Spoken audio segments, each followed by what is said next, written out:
நிகழ்ச்சிக்கு வருகை தந்திருக்கும் உங்கள் அனைவரையும் அன்புடன் வரவேற்கிறோம். ஆதியோகி சிவன் யோக அறிவியலை சப்தரிஷிகளுக்கு வழங்கிய வரலாற்று நிகழ்வையும், அர்த்தநாரீஸ்வரராக அமர்ந்த பின்னணியையும், சப்தரிஷிகள் புனிதமான யோக அறிவியலை உலகமெங்கும் கொண்டு சென்ற நிகழ்வையும் கண்கவர் 3D ஒளிக்காட்சியாக வழங்குகிறது ஆதியோகி திவ்ய தரிசனம். இந்த நிகழ்ச்சி அனைத்து நாட்களின் போதும் நடைபெறும். இந்த 3D காட்சியின் சிறந்த ஒளி அனுபவத்தை பெறுவதற்கு புல்தரையில் அமர்வதை தவிர்க்கவும். சில நிமிடங்களை நடக்கும் இந்த நிகழ்வினை அனைவரும் அமர்ந்து ரசிக்குமாறு கேட்டுக்கொள்கிறோம். நிகழ்ச்சியின் போது உங்கள் செல்போன் டார்ச் லைட்டுகளை உபயோகிப்பதை தவிர்க்கவும். நிகழ்ச்சியின் முடிவில் யோகேஸ்வர லிங்கத்திற்கு ஆரத்தி நடைபெறும். இன்றைய நிகழ்வு இசை நிகழ்ச்சியுடன் இனிதே துவங்க உள்ளது.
चित्रं धनं मेरुतुल्यं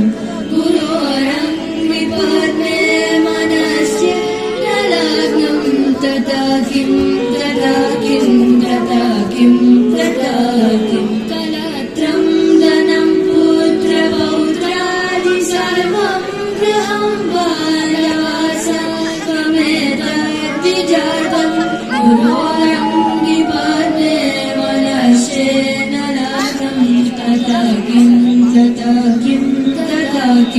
तथा किं षडङ्गादिवेदो मुखे शास्त्रविद्या कवित्वादिगद्यं सुपद्यं करोति गुरोरं विपद्मे मनस्येन लग्नं तथा किं विदेशेषु मान्यः स्वदेशेषु लन्यः सदाचारवृत्तेषु मत्वानचार्यः गुरोरं विपद्मे मनस्येन लग्नं तथा किं क्षमा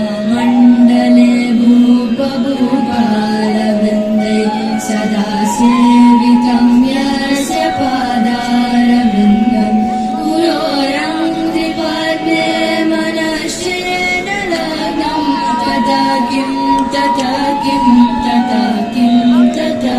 किं यशो मे गदं दीक्षुदानां प्रदावारगत्वस्तु सर्वं करेयात् प्रसादात् गुरोरं विपन्ने मनश्चेन लग्नं तथा किं तथा किं तथा किं तथा किं नमो येन योगेन भावाजिराजो न कान्तामुखेनैव वृत्तेषु चित्तं गुरोरं विपन्ने मनश्चेन लग्नं तथा किं तथा किं तथा किं तथा किम् अरण्येन वा स्वस्य गेहेन कायेन देहे मनोवर्तते मे त्वनर्घ्ये गुरोरं विपन्ने मनश्चेन लग्नं तथा किं तथा किं तथा किं तथा किम् अनज्ञानि रत्नानि मुक्तानि सम्यक् समालिङ्गिता कामिनी यामिनीषु गुरोरं विपन्ने मनश्चेन लग्नं तथा किं तथा किं तथा किं तथा किम् गुरोरं विपन्ने मनश्चेन लग्नं तथा किं तथा किं तथा किं तथा किम् गुरोरं विपन्ने मनश्चेन लग्नं तथा किं तथा किं तथा किं तथा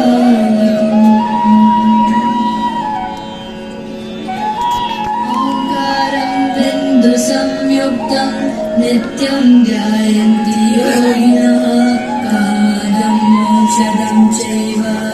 ओङ्काराय नमो नमः ओङ्कारं बिन्दुसंयुक्तं नित्यं ध्यायन्ति योगिनः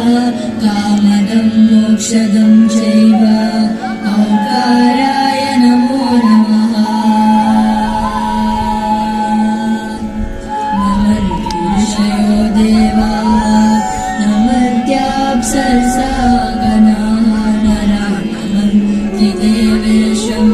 नकाराय नमो नमः नमन्ति ऋषयो देवाः नमन्त्याप्सरसा गणाः नरा नमन्ति देवेशं नकाराय नमो नमः महादेवं महाध्यानं महाध्यानं परायणं महापापहरं देवं मकाराय नमो नमः महादेवं महात्मानं महाध्यानं परायणं महापापहरं देवं मकाराय नमो नमः शिवं शान्तं जगन्नाथं लोकानुग्रहकारकं शिवमेकपदं नित्यं शिकाराय नमो नमः शिवं शान्तं जगन्नाथं लोकानुग्रहकारकं शिवमेकपदं नित्यं शिकाराय नमो नमः वाहनं वृषभो यस्य वासुकी कण्ठभूषणं वामे शक्तिधरं देवं वकाराय नमो नमः वाहनं वृषभो यस्य वासुकी कण्ठभूषणं वामे शक्तिधरं देवं वकाराय नमो नमः यत्र यत्र स्थितो देवः सर्वव्यापी महेश्वरः यो गुरु सर्वदेवानां यकाराय